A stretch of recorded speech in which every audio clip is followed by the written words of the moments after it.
दास मुकारे माझ्या हातून जरी या चुकारे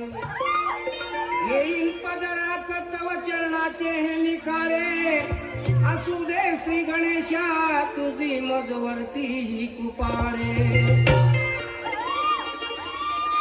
जिकडे तिकडे चहूकडे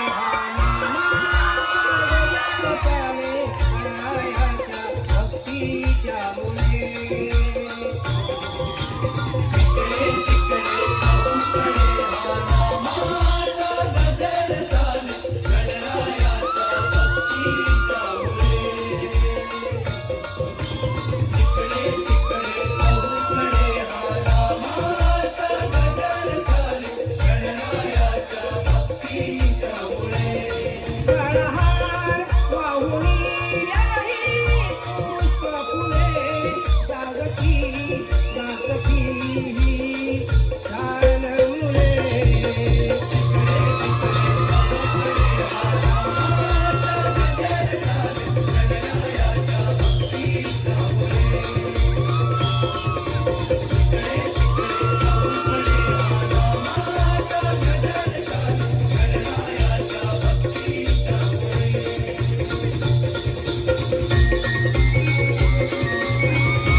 असं वाटतं